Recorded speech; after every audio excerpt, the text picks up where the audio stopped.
একজন মায়ের ভালোবাসা আর তার স্নেহের মধ্যে কখনো কি স্বার্থপরতা খুঁজে পাবেন? একজন সন্তান সবকিছু পেয়ে গেলে ভুলে যায় তার জন্মদাতাকে, কিন্তু মা স্বার্থপরতা করতে পারে না। দূরত্ব বাড়লে একজন মায়ের কাছ থেকে হারিয়ে যায় সন্তানের কাছ থেকে চাওয়া আশাগুলো। তবে একজন মা না পাওয়া একজন সন্তানকেও ভালোবেসে যাবে। দ্বিতীয় বিশ্বযুদ্ধের সময় ইতালির একটি ঘটনাকে কেন্দ্র করেই বানানো হয়েছে এই মুভিটি। যুদ্ধের পর ইতালি কি পরিস্থিতির শিকার হয়েছে সেটাকেই তুলে ধরেছে। পুরো মুভির গল্পটি সাধারণ হলেও শেষে তোমার মন ভালো করিয়ে দেবে।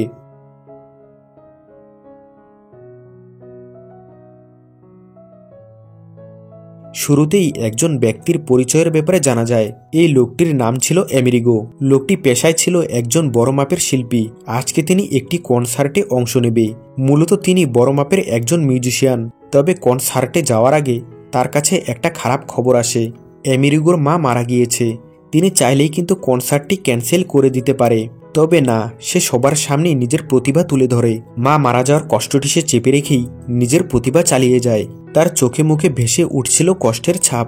নিজের প্রতিভা দেখাতেই তিনি যখন ব্যস্ত, এই সময় মনের অজান্তেই আমেরিগো নিজেকে হারিয়ে ফেলে ছোটবেলায়। সময়টা ছিল 1944 সাল, মানে দ্বিতীয় বিশ্বযুদ্ধের সময়। এই জায়গাটি হলো নেপোলি। নেপোলিতে এই সময় যুদ্ধের কোলাহল চলছিল। আমেরিগোর মা এই আমেরিগোকে তন্ন তন্ন করে খুঁজতে থাকে। অন্যান্য মানুষরা যখন জীবন বাঁচানোর জন্য এদিক ওদিক পালাতেই ব্যস্ত, এই সময় আমেরিগোর মা আমেরিগোকে আর খুঁজেই পায় না।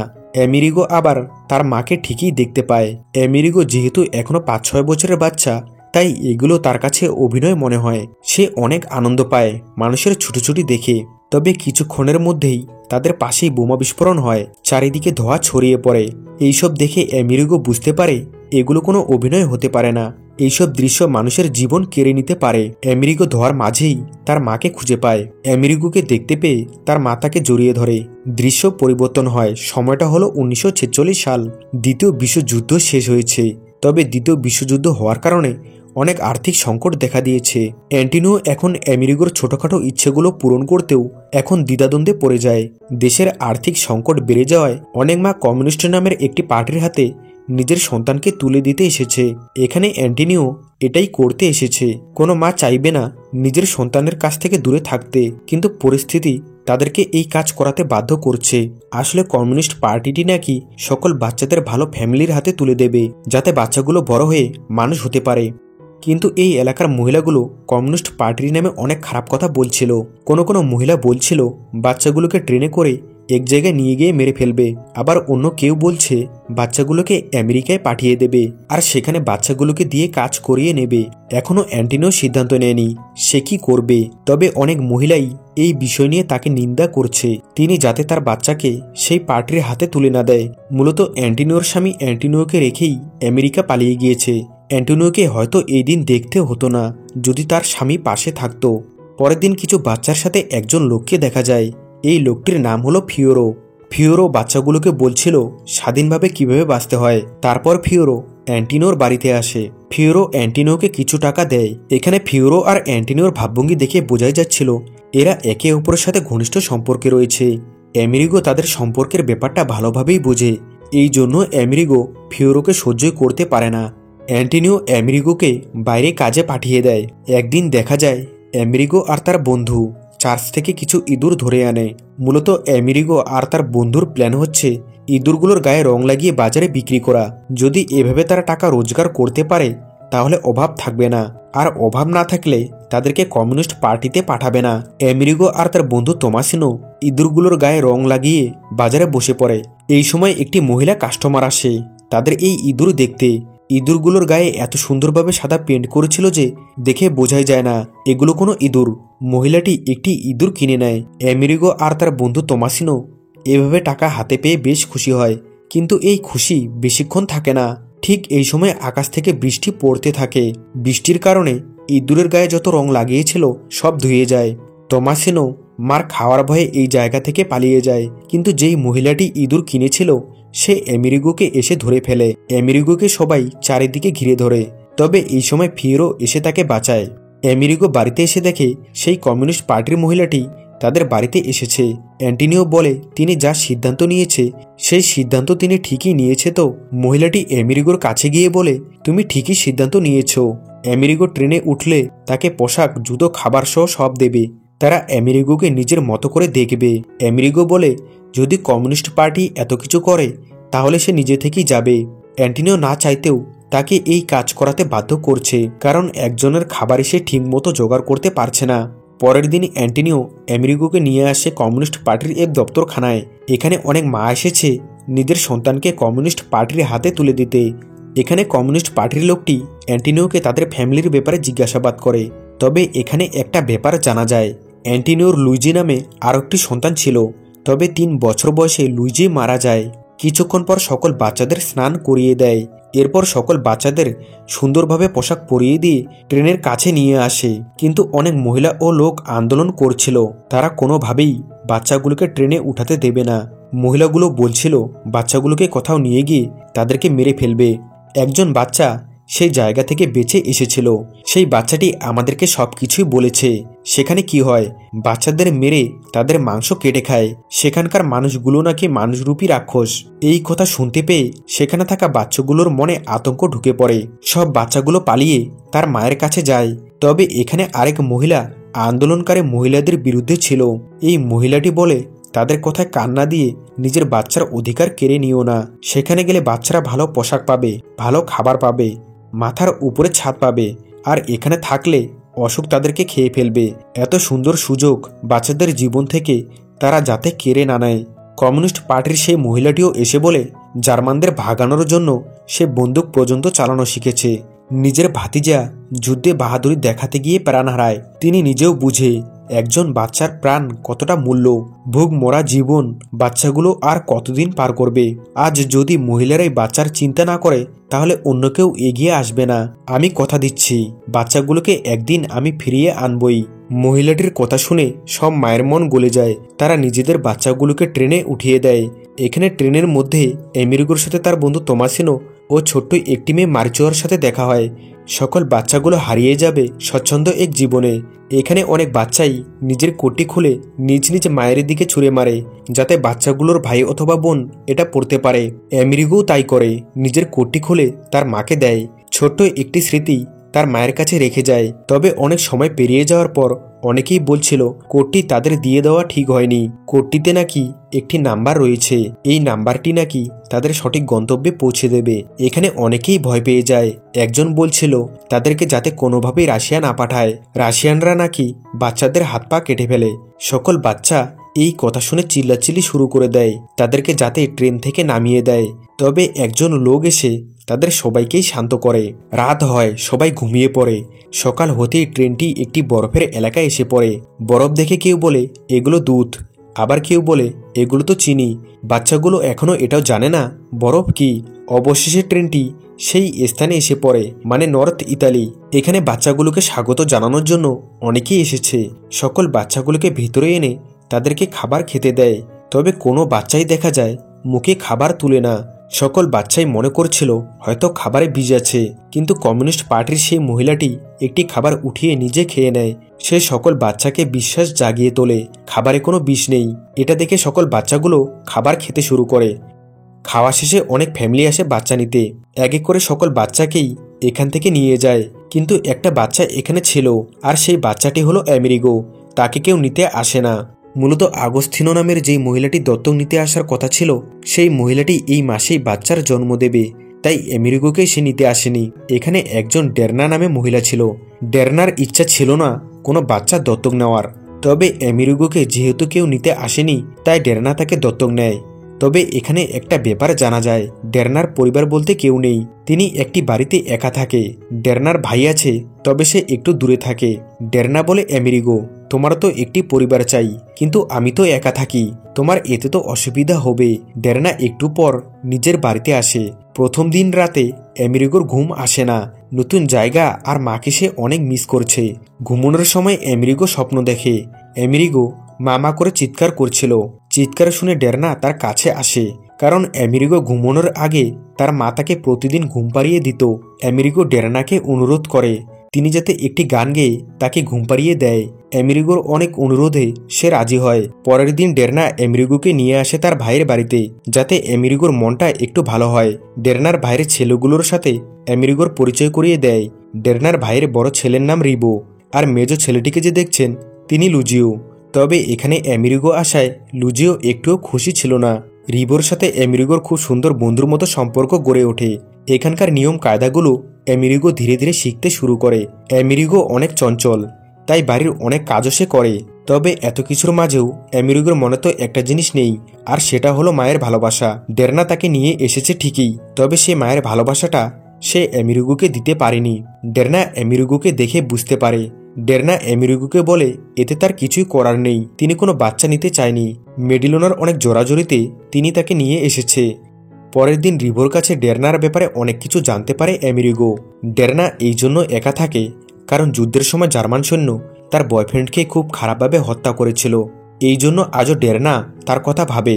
রিবোর সাথে অনেক কথা বলার পর আমেরিগো কিছু একটা মনে করে দৌড়ে পালাতে থাকে। বাইরে কিছু মহিলা আমেরিগোকে দেখতে পেয়ে তাকে বলে, আমেরিগো আমাদের কাছে এসো, আমি তোমাকে ব্রেড বানানো শেখাবো। তবে আমেরিগো আগুন দেখে যেতে চাইছিল না। আমেরিগো ভাবছিল হয়তো তাকে আগুনে পুড়িয়ে মারবে। বাচ্চা একটা অবুঝ ছেলে, তার মনের মধ্যে যেটাই আসছে সেটাকে সে সত্যি ভাবে। আমেরিগো ভয়ে এই জায়গা থেকে পালিয়ে যায়। একটা সময় পরে ডেরনা তাকে খুঁজতে থাকে। একটা সবুজে ঘেরা জায়গায় সে আমেরিগোকে লুকিয়ে থাকতে দেখে। ডেরনা আমেরিগোকে সাহস যোগায়। এরপর ডেরনা আমেরিগোকে একটি স্কুলে অ্যাডমিশন করিয়ে দেয়। এখানে কিছু ছাত্র আমেরিগোকে নিয়ে ঠাট্টা করছিল। আমেরিগো গ্রাম থেকে এসেছে বলে তাকে নিয়ে সবাই মজা করে। তবে এখানে লুজিও এসে সেই শয়তান ছেলেগুলোকে এখান থেকে তাড়িয়ে দেয়। স্কুলে সবাই একসাথে খেলাধুলা করলেও আমেরিগোর সাথে কেউ আর মিশে না। তার শরীর থেকে নাকি গন্ধ আসে। আমেরিগোর এতে খুব খারাপ লাগে। বাড়িতে দেখা যায় ডেরনা আমেরিগোর জন্য কিছু পেন্সিল ও কিছু নোটবুক নিয়ে আসে। এতে আমেরিগো খুব খুশি হয়েছিল। খুশিতে আমেরিগো মায়ের কোল ভেবে ডেরনাকে সে জড়িয়ে ধরতে যায়, কিন্তু ডেরনা তাকে এমনটা করতে না বলে। আসলে ডেরনা তাকে ভালোবাসে ঠিকই, কিন্তু আমেরিগোকে সে ছেলের মতো করে দেখে না। ধীরে ধীরে দেখা যায় ডেরনাও নিজেকে ধরে রাখতে পারে না। সে আমেরিগোকে একসময় মায়ের মতো করেই জড়িয়ে ধরে। আমেরিগোর সাথে সে সময় পার করতে করতে নিজের আবেগকে সে ধরে রাখতে পারে না। আসলে ডেরনা কিন্তু এমনটা ছিল না। আমেরিগো আসার পর একাকিত্ব যেন সে হারিয়ে ফেলেছে। একদিন দেখা যায় আমেরিগোকে ভায়োলিন বাজানো শিখিয়ে দিচ্ছিল ডেরনার ভাই। অপরদিকে লুজিওর মিউজিক একদম পছন্দ ছিল না। এখানে ডেরনার ভাই বলে, আমেরিগো তুমি যদি চাও আমি তোমাকে মিউজিক বাজানো শিখিয়ে দেব। আমার বাবা একসময় কার্পেন্টারের কাজ করত, তিনি খুব সুন্দর মিউজিক বাজাতেন। বাবার কাছ থেকেই আমি মূলত মিউজিক বাজানো শিখেছি। এই সময় আবার ডেনিয়েলা নামে একটি মহিলা আসে নিজের চেয়ারটি নিতে। তবে আমেরিগোর সাথে মহিলাটি খুব খারাপ আচরণ করে। আমেরিগো গরিব বলে মহিলাটি তাকে নিয়ে খোঁটা মারে, কিন্তু আমেরিগো তো কম নয়, সে ছোট হয়েছে তো কি হয়েছে, মহিলাটিকে সে জবাবের উপর জবাব দেয়। পরের দিন দেখা যায় আমেরিগোদের স্কুলে নতুন একটি মেয়ে আসে। আসলে এই মেয়েটিকেও নেপোলি থেকে নিয়ে এসেছে, যেখান থেকে আমেরিগো এসেছে। মেয়েটির নাম ছিল রোজানা। তবে রোজানা এখানে এসে মোটেও খুশি হয়নি। সুন্দর একটি জীবন পাবে তবুও সে আপসেট হয়ে থাকে। আসলে রোজানা নেপোলিতেই খুশি ছিল, এখানে এসে তার মন পাল্টে যায়। আসলে তিনি ভাবছে এইসব জীবন তাকে ভিক্ষা হিসেবে দিচ্ছে। ডেরনাকে দেখা যায় দুজন লোকের সাথে খাবার খেতে বসেছে, যারা কিনা রোজানাকে দত্তক নিয়েছে। রোজানাকে খাবার খেতে ডাকলে রোজানা মুখের উপর বলে ফেলে ভিক্ষার খাবার সে খাবে না। রোজানা রেগে চলে যায়। এই কথাটি আমেরিগোর মনে লাগে। রাতে আমেরিগো ডেরনাকে বলে, ডেরনা যা কিছুই করছে এইসব আবার ভিক্ষা হিসেবে দিচ্ছে না তো? ডেরনা বলে এমন প্রশ্ন যাতে সে আর না করে। ডেরনা আমেরিগোকে ঘুম পাড়িয়ে দেয়। আসলে ডেরনা এখন আমেরিগোকে মায়ের মতো করে ভালোবাসতে চায়। একদিন দেখা যায় আমেরিগোর জন্মদিনে ডেরনা তাকে একটি ভায়োলিন উপহার দেয়। এই ভায়োলিনটি ডেরনার ভাই নিজের হাতে বানিয়েছে। এটা জানতে পেরে খুশিতে আমেরিগো ডেরনার ভাইকে জড়িয়ে ধরে। ডেরনা এখানে আমেরিগোর জন্য আরও একটি উপহার এনেছে, আর এটি হলো আমেরিগোর মায়ের চিঠি। চিঠিটি পড়ে আমেরিগো ডেরনাকে শোনায়। একদিন দেখা যায় আমেরিগো ভায়োলিনটি বাজাচ্ছিল। আমেরিগো শুরুতেই এত সুন্দরভাবে ভায়োলিনটি বাজাচ্ছিল যেটা দেখে ডেরনার ভাই মুগ্ধ হয়। ডেরনার ভাই আমেরিগোকে বলে, আগে হয়তো অনেকবার সে মিউজিক বাজিয়েছে, না হলে এত সুন্দর মিউজিক কিভাবে সে বাজায়? আমেরিগো তোমার বাবা অথবা তোমার মা কেউ হয়তো তোমাকে মিউজিক বাজানো শিখিয়েছে। আমেরিগো বলে, আমার বাবা আমেরিকায় পালিয়ে গিয়েছে, আর মা একটু একটু গান গাইতে পারে। এই কথা শুনে ডেরনার ভাই বুঝতে পারে আমেরিগো তার মায়ের স্বভাবে গিয়েছে, এই জন্য তিনি এত সুন্দর মিউজিক বাজাচ্ছিল। অন্যদিকে ডেরনা মিটিংয়ে ব্যস্ত ছিল। এখানে যে কয়েকজন মহিলা ছিল সবাই একটা বিষয় নিয়ে ব্যস্ত ছিল। আসলে যুদ্ধ শেষ হয়েছে আর একটি নিয়ম জারি করা হবে। কলকারখানা ফ্যাক্টরিতে শুধু পুরুষরাই কাজ করবে আর মহিলারা শুধু বাড়িতে থাকবে। এই জন্য ডেরনা সহ 3 জন মহিলা এই আইনকে থামাতে চায়। একদিন ডেরনা আমেরিগোকে একটি পার্টিতে নিয়ে আসে। এখানে আমেরিগো তার পুরনো বন্ধু তোমাসিনো ও মারিচুয়ার সাথে সাক্ষাৎ হয়। এতদিন পর একে অপরকে দেখে তারা বেশ খুশি হয়। এই জায়গায় রোজানা নামের মেয়েটিও এসেছে। এই জায়গায় সে থাকতে চায় না। রোজানা কারো ভিক্ষার বস্তু হতে চায় না। এই জায়গায় লুজিওর সাথে আমেরিগোর মারামারি লেগে গিয়েছিল। আমেরিগো এখানে থাকায় লুজিওর হিংসা হচ্ছিল। আর তাছাড়া লুজিও এখানে আমেরিগোর মায়ের ব্যাপারে নিয়ে কথা বলছিল। এই জন্য তাদের দুজনের মধ্যে মারামারি লেগে গিয়েছিল। অপরদিকে এই পার্টিতে ডেরনার সাথে একজন লোকের তর্ক লেগে গিয়েছিল। লোকটি ডেরনার উপর হাতও উঠিয়েছিল। রাতে এই ব্যাপার নিয়ে কথা বলে আমেরিগো। এখানে আমেরিগো ডেরনাকে বলে এই জায়গায় যদি তার মা থাকতো তাহলে তো তার মা এর বদলা নিত। আগেরবার যদি এমন আর কেউ খারাপ আচরণ করে তাহলে যেন ডেরনা আর চুপ না থাকে, যেমনটা আজ আমেরিগো লুজিওর সাথে করেছে। ফালতু কথা শোনারও একটা ধৈর্য থাকে, তবে যেন সেটা মস্তিষ্কে আর মনে না গাঁথে। কথা বলতে বলতে দুজনে ইমোশন হয়ে পড়ে। মা আর ছেলের মতো একে অপরকে জড়িয়ে ধরে। পরের দিন একটা ঘটনা সারা স্কুলে ছড়িয়ে পড়ে। রোজানা নামের মেয়েটি বাথরুমের বায়না দেখিয়ে স্কুল থেকে পালিয়ে গিয়েছে। সন্ধ্যা হয়ে যাওয়ার পরেও মেয়েটি বাড়িতে ফিরে আসেনি। সবাই অনেক খোঁজাখুঁজি করেও রোজানাকে পায়নি। রাতে লুজিও আমেরিগোর সাথে দেখা করতে আসে। কালকের খারাপ ব্যবহারের জন্য লুজিও আমেরিগোর কাছে ক্ষমা চায়। লুজিও আমেরিগোকে বলে আসলে রোজানাকে তিনি রাস্তায় দেখিয়ে দিয়েছে। রোজানা এখান থেকে চলে যেতে চেয়েছিল, তাই আমি ট্রেনের পট্টির কথা বলে দেই। ট্রেনের লাইন ধরে গেলে সে নিজের গন্তব্যে পৌঁছে যেতে পারবে। তবে কথা হলো একা তো আর সে যেতে পারবে না। এই জন্য আমেরিগো ও লুজিও তাকে খুঁজতে বেরিয়ে পড়ে। একটু পর তারা রোজানাকে খুঁজেও পায়। মূলত রোজানা এই জায়গা থেকে আর এগোতে পারেনি। একটি সে লাশ দেখেছে, তাই ভয়ে সে এক জায়গায় চুপ হয়ে বসেছিল। আমেরিগো সেই লাশের সামনে যায়। লাশটিকে দেখে আমেরিগো জানোয়ারের লাশ বলে দেয়, যাতে রোজানার ভয় দূর হয়। পরের দিন সকালে আমেরিগো কিছু লোক নিয়ে আসে লাশের পাশে। লাশটি ছিল একটি সৈন্যর।